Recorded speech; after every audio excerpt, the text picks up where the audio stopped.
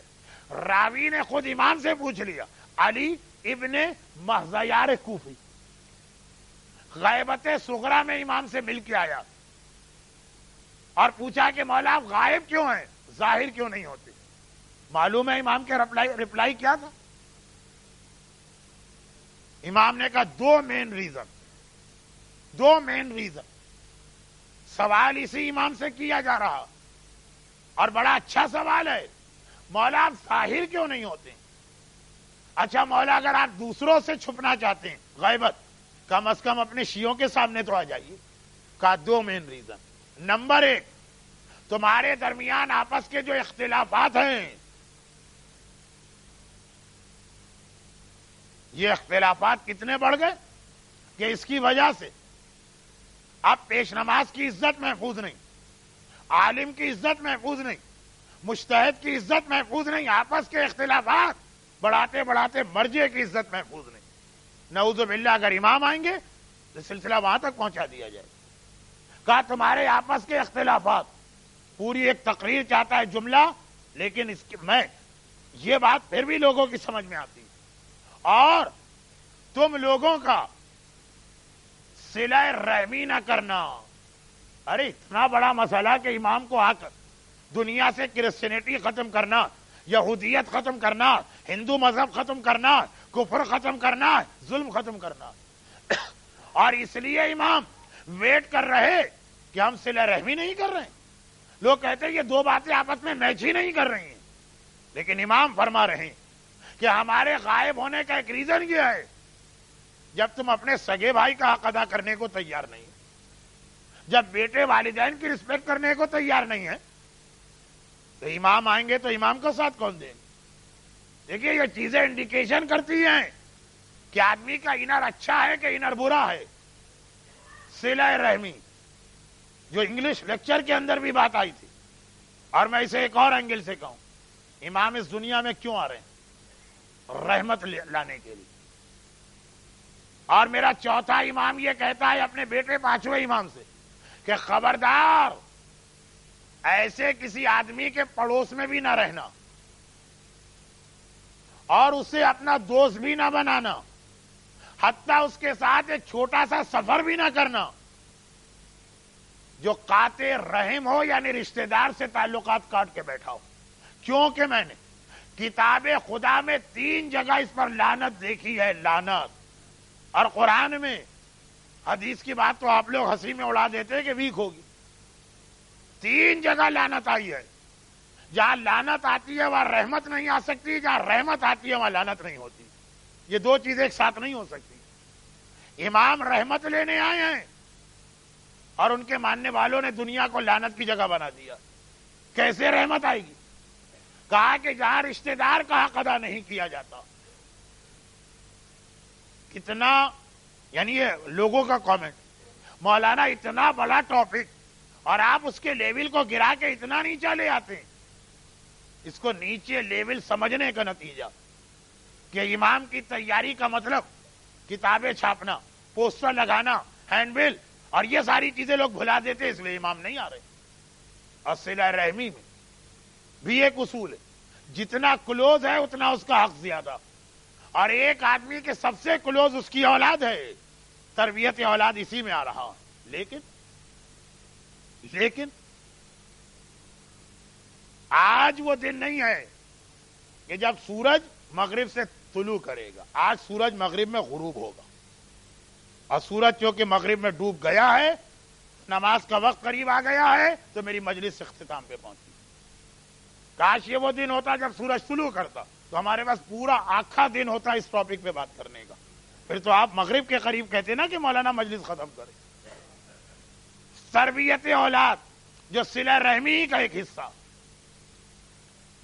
ہم اپنی اولاد کو ذرا سی تربیت دینے کو تیار نہیں، اور تذکرہ کرتے ان کربلا والوں کا جو دین کی خاطر اپنی اولاد کو قربان کرنے تک کر دینے کو تیار۔ ہم ذرا سا ٹائم اپنی اولاد کو دینے کو تیار نہیں، اور نام ان کا لیتے ہیں کہ کسی نے اپنا قاسم قربان کیا، کسی نے اپنے اون محمد قربان کیے، کسی نے اپنا اکبر قربان کیا، کسی نے اپنا اصغر قربان کیا، کسی نے اپنی سکینہ قربان کیا۔ عزاداروں، حسین کی یہ ننھی بچی سکینہ جو زندان شام میں اس حالت میں دنیا سے رخصت ہوئی کہ اسی جلے ہوئے کرتے میں سے دفن کیا گیا جو یہ کربلا سے پہن کے آئی تھی۔ مگر دفن سے پہلے اور کفن پہنانے سے پہلے بھی ایک عجیب منزل آئی تھی۔ دیکھیں، جب غسل میت دیا جاتا، بس یہی چند جملے مصائب کے، جب غسل میت دیا جاتا ہے تو میت کو غسل دینے والا روتا نہیں، دوسرے رشتہ دار روتے ہیں۔ غسل دینے والے کا کام ہی یہ ہوتا ہے کہ وہ غسل دے۔ مگر دنیا میں 3 ایسے غسل خانے تھے جہاں میت کو غسل دیا جا رہا تھا اور غسل دینے والے کے رونے کی آواز آ رہی تھی۔ ایک جب میرا آقا سجاد دنیا سے گیا اور امام باقر غسل دے رہے ہیں اور روتے جا رہے ہیں، باہر آئے، ہاتھ جوڑا، لوگوں نے مولا آپ رو کیوں رہے تھے؟ کہا جب میں نے کرتا ہٹایا تو توق خاردار کا زخم 35 سال بعد بھی نظر آیا، وہ توق جو میرے چوتھے امام نے پہنا، اور غسل خانے سے رونے کی آواز اس سے پہلے کب آئی تھی؟ جب غسالہ کو بلایا گیا، ننھی سکینہ کو غسل دینا ہے، وہ غسل خانے میں گئی، چیخیں مارتی بھی باہر آ گئی، ارے اس بچی پہ کتنے ظلم کیے ہیں، سر سے پیر تک سارا جسم زخمی ہے، سارے بدن پہ خون ہے، لیکن عزاداروں پوتی سے پہلے جب دادی کو غسل دیا جا رہا تھا تب رونے کی آواز آئی۔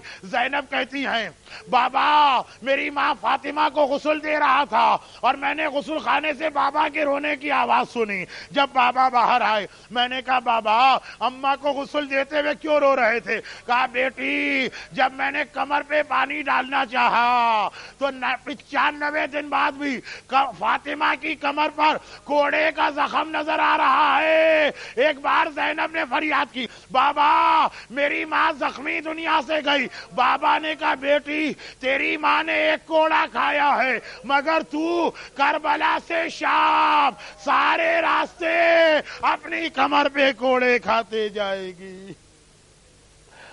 خدا بندہ ام المصائب زینب کبریٰ اور ان کی ان سے زیادہ مظلومہ ماں فاطمہ زہرا کا واسطہ صاحبان ایمان کو غم حسین کے سوا اور غم سے محفوظ فرما، جن آنکھوں میں آنسو آئے ہیں ان کی ساری دعائیں قبول فرما۔